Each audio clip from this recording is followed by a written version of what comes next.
I turned off the water, I grabbed my notepad, and I just started typing. I started writing to you.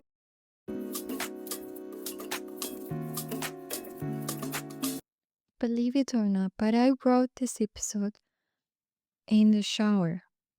Yeah. I've been postponing starting a podcast for a long time now. It's been years that I was thinking about it, but since I was doing the traveling vlogs, I just said, okay, it's not the right time because I also have a full-time job. So if I want to do it, I want to do it at least, if not perfect, I want to do it in a good way. But in the past few months, since I stopped vlogging, I was like, okay, I will dedicate some time for podcasts. I wrote episodes and I have prepared drafts ready to be recorded. I did sound tests, audio tests, recordings. I tested several softwares to see how my voice sounds in each one and how can I clean it and prepare it for you so we can hear it smoothly. I recorded in different corners around the house just to see how it's gonna look like. And I even tried to record outside in the garden. It didn't go well anyway. Um, so I had prepared anything that need to be prepared to start, but every single time I say to myself, okay, we are ready. Tomorrow I shall record the first episode. Every time something happens, some thingies, some events, some I get sick, my hand hurts suddenly. I have some headache and I postpone it. I sat back and I started analyzing those some things. They were too little to postpone to start a podcast. Most of them were very silly. They were unreal. They were excuses. Excuses that we allow ourselves to believe in just to not start something. Just to not start that diet, just to not sign up for that course, just to not deliver that presentation that your boss gave you last week and gave you 2 weeks deadline. And you wait until the last day and you do it in a panicky under anxiety attacks.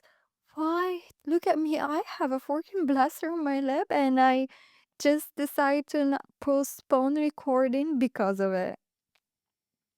I said enough is enough. No more excuses. I actually thought about this in the shower while shampooing my hair and singing Under the Water Back to Black. And I said, I realized if it's not now, if you're not doing it today, if I'm not doing it today, when are we going to do it? I turned off the water, I grabbed my notepad, and I just started typing.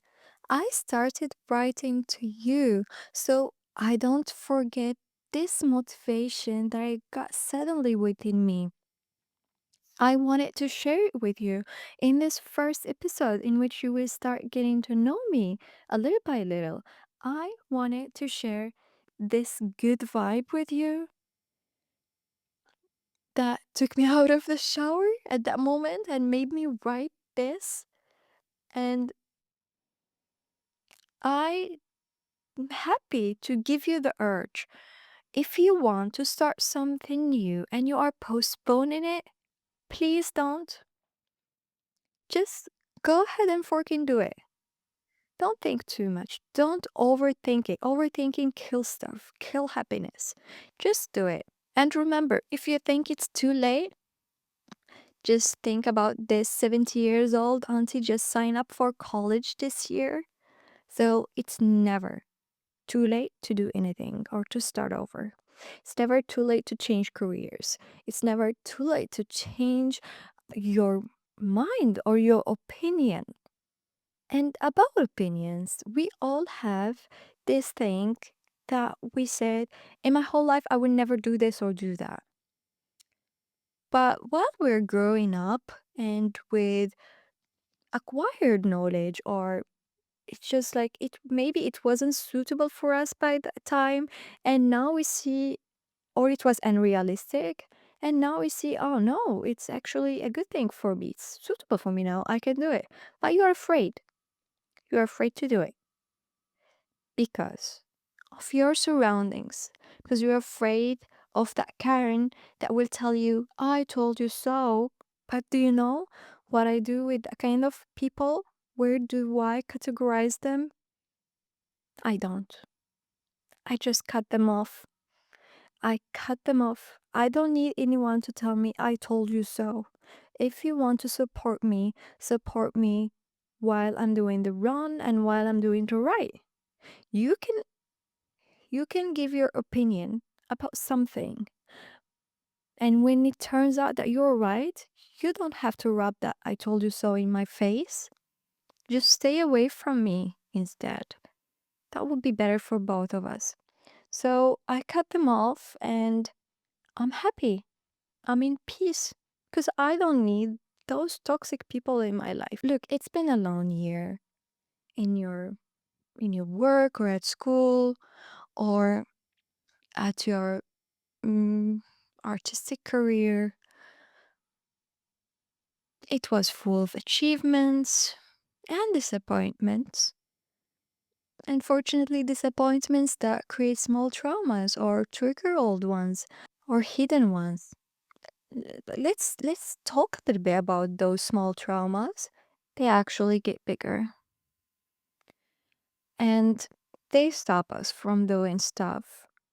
So how can you get over them? Look, I'm not a professional, I'm not a therapist, but I would talk about my own experience. So I get over them by taking actions.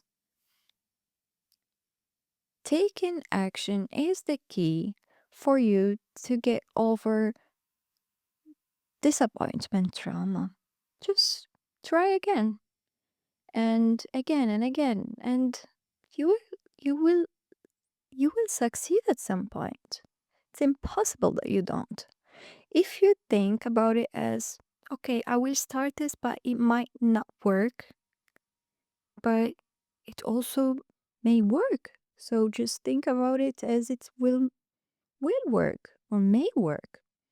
So to not have unrealistic goals, of course, um, you can use may work instead of may not.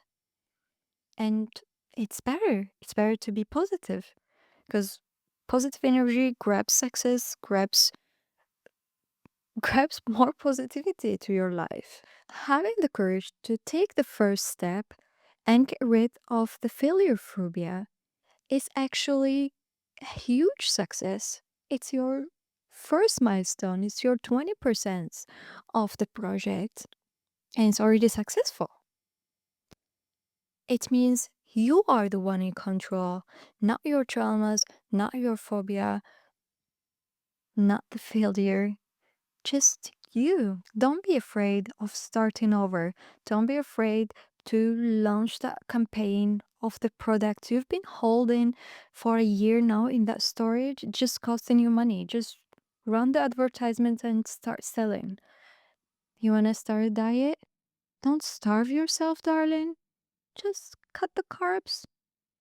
Decrease the amount of food you eat in each meal, but don't starve because baby steps are the key.